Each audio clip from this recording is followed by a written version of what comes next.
Hi ವೀಕ್ಷಕರೇ, ನನ್ನ YouTube ಚಾನೆಲ್ಗೆ ಸ್ವಾಗತ. ಇವತ್ತಿನ ವಿಡಿಯೋದಲ್ಲಿ ನಾನು ನಿಮಗೆ ಬಾತ್ರೂಮ್ನಲ್ಲಿ ಲೀಕೇಜ್ ಬರಲು ಮುಖ್ಯ ಕಾರಣ ಏನಂತ ತಿಳಿಸ್ಕೊಡ್ತಾ ಇದ್ದೀನಿ ಈ ವಿಡಿಯೋದಲ್ಲಿ.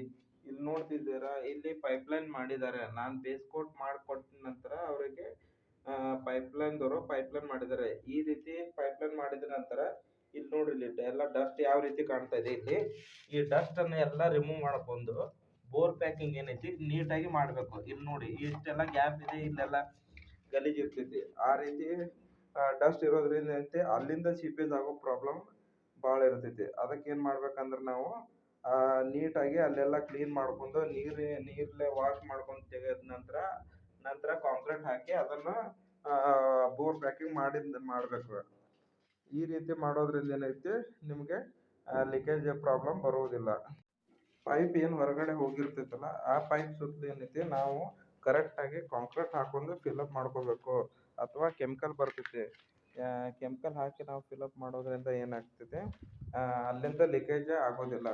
ಲೀಕೇಜ್ ಆಗದೆ ರೀತಿಯಾಗಿ ಕೆಮಿಕಲ್ ಹಾಕೊಂಡು ನಾವು ಏನು ಮಾಡ್ಬೇಕು, ಬಾತ್ರೂಮಿನ ಈ ಪೈಪ್ಲೈನ್ ಮಾಡಿರ್ತಾರಲ್ಲ ಆ ಹೋಲ್ ಏನೈತಿ ಕರೆಕ್ಟಾಗಿ ಬಂದ್ ಮಾಡ್ಕೋಬೇಕು. ಬಂದ್ ಮಾಡಕ್ಕೆ ನಾವು JP2 ಅಂತೇಳಿ ಕೆಮಿಕಲ್ ಸಿಗ್ತೈತಿ, ಅದ್ರಲ್ಲೇನೋ ಬಂದ್ ಮಾಡ್ಬೋದು. ಅಥವಾ ನಾವೇನೈತಿ ನಾರ್ಮಲ್ ಆಗಿ SBR ಹಾಗೂ ಕಾಂಕ್ರೀಟ್ ಮಿಕ್ಸ್ ಮಾಡ್ಕೊಂಡು SBRದಲ್ಲಿ ಅದರಿಂದ ಕೂಡ ನಾವೇನೈತಿ ಈ ಬೋರ್ ಪ್ಯಾಕಿಂಗನ್ನು ಮಾಡ್ಕೋಬೋದು.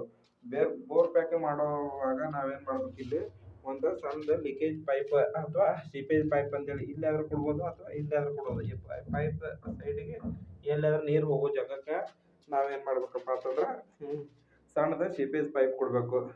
ಅದು ಈ ರೀತಿ ಬೋರ್ ಪ್ಯಾಕ್ ಇಲ್ಲಿ ಎರಡು ಕಡೆ ಮಾಡೋದ್ರಿಂದ ಕಾಂಕ್ರೀಟ್ ಫಿಲಪ್ ಮಾಡ್ಕೊಂಡು, ಇದ್ರ ನೆಕ್ಸ್ಟ್ ವಿಡಿಯೋ ನಾನು ನಿಮಗೆ ತೋರಿಸ್ತೇನೆ, ನಾಳೆ ತೋರಿಸ್ತೇನೆ ಅದ್ರ ವಿಡಿಯೋ. ಅದೇ ರೀತಿ ಬೋರ್ ಪ್ಯಾಕ್ ಮಾಡ್ಕೊಂಡು ನಂತರ ಇಲ್ಲಿದೆಲ್ಲ ಇದು ಕೂಡ ನಾವೇನೈತಿ ಇಲ್ಲಿ ಮ್ಯಾಗ್ ಮಟನು ಇಲ್ಲಿ ಮಟನ್ ನಾವೇನೈತಿ ಕವರ್ ಮಾಡ್ಕೋಬೇಕು. ಇಲ್ಲಿಂದ ಇಲ್ಲಿ ಮಟ ಅಂದ್ರೆ ಈ ರೀತಿ ನಮ್ದು ಏನೈತಿ, ಇದು ಒನ್ ಫಿನಿಶಿಂಗ್ ಏನೈತಲ್ಲ, ಇದು ಒನ್ ಫಿನಿಶಿಂಗ್ ರೀತಿ ಇದು ನಾವು ಕ್ಲಿಯರ್ ಆಗಿ ಫಿಲಪ್ ಮಾಡ್ಕೋಬೇಕು.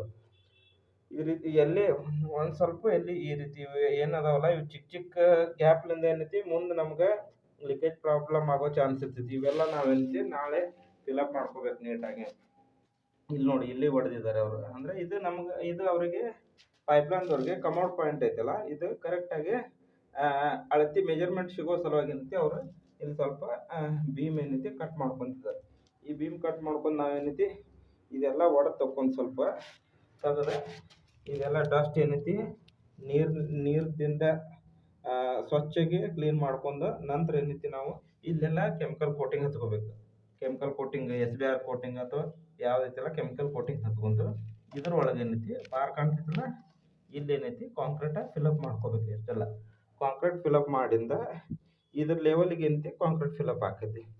ಈ ರೀತಿ ಲೆವೆಲಿಗೆ ಕಾಂಕ್ರೀಟ್ ಫಿಲಪ್ ಮಾಡೋದ್ರಿಂದ ಏನಾಕೈತಿ, ಇಲ್ಲಿಂದ ಲೀಕೇಜ್ ಆಗೋ ಚಾನ್ಸ್ ಇರ್ತೈತಿ ಹೆಚ್ಚಿಗೆ. ನಾವು ನೋಡೋದು ಎಲ್ಲೇ ನೋಡಿದ್ರೂ ಅಂದ್ರೆ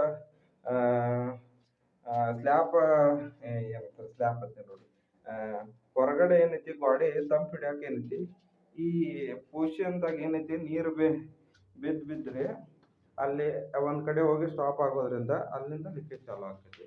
ಅದ್ರ ಸಲುವಾಗಿ ಆ ರೀತಿ ಆಗಬಾರ್ದು ಅನ್ನೋ ಸಲುವಾಗಿ ನಾನೇನು ಮಾಡ್ತೀನಿ, ಆ ಬೋರ್ ಪ್ಯಾಕಿಂಗ ನೀಟಾಗಿ ಮಾಡ್ಕೊಂಡು ಇದ್ರೊಳಗೆ ನೀರು ನಿಲ್ಲಿಸಿ ಒಂದು ವಾರ ಒಂದು ತಿಂಗಳ ಮಟ ನೀರು ನಿಲ್ಲಿಸಿ ಈ ಲೆವೆಲಿಗೆ ನೀರು ನಿಲ್ಲಿಸ್ತೀನಿ. ಇಲ್ಲಿದೆಯಲ್ಲ ಈ ಲೆವೆಲಿಗೆ ಫುಲ್ ಇಷ್ಟು ಮಟನೂ ನೀರು ನಿಲ್ಲಿಸಿ ಈ ಪೈಪ್ ಎಲ್ಲ ಏನೈತಿ ಆ ನೀರೊಳಗೆ ಮುಚ್ಚಬೇಕು. ಅಲ್ಲಿ ಮಟ ನೀರು ನಿಲ್ಲಿಸಿ ಚೆಕ್ ಮಾಡಿದ ನಂತರ ಪರ್ಫೆಕ್ಟಾಗಿ ವಾಟರ್ ಪ್ರೂಫ್ ಆಗೈತಿ ಅಂತೇಳಿ ನಮಗೆ ಗೊತ್ತಾಗ್ತೈತಿ.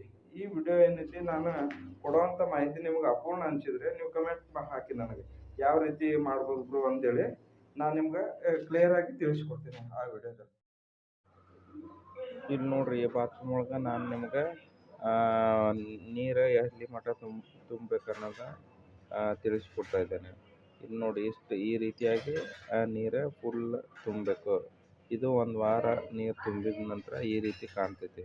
ಅದನ್ನು ನೀವು ಒಂದು ವೇಳೆ ಒಂದು ತಿಂಗಳ ಮಟನೂ ನೀರು ಕ್ಯೂರಿಂಗ್ ಆಗಕ್ಕೆ ಬಿಟ್ಟರೆ ಆಗ ನೀರಿನ ಕಲರ್ ಏನೈತಿ ಚೇಂಜ್ ಆಗಿರ್ತೈತಿ. ಅದು ಕೂಡ ಇಲ್ಲಿ ಮುಂದೆ ನಾನು ನಿಮಗೆ ತೋರಿಸ್ತೀನಿ ಯಾವ ರೀತಿ ಚೇಂಜ್ ಆಗ್ತೈತಿ. ಇಲ್ಲಿ ನೋಡ್ರಿ, ಈಗ ನೀವು ಈಗ ಒಂದು ತಿಂಗಳ ನಂತರ ಈ ರೀತಿಯಾಗಿ ನೀರಿನ ಕಲರ್ ಬರ್ತೈತಿ. ಒಂದು ವೇಳೆ ನಾವು ಚೆಕ್ ಮಾಡೋದಕ್ಕೆ ಒಂದು ತಿಂಗಳು ಬಿಟ್ವಿ ಅಂದ್ರೆ, ಒಂದು ತಿಂಗಳು ಬಿಟ್ರೂ ಕೂಡ ಒಂದು ಹನಿ ಲೀಕೇಜ್, ಯಾವುದೇ ರೀತಿ ಲೀಕೇಜ್ ಆಗಿಲ್ಲ. ಅದಕ್ಕಂತೇಳಿ ಈ ರೀತಿ ನೀರು ನಿಂತಿದೆ ಅಲ್ಲಿ.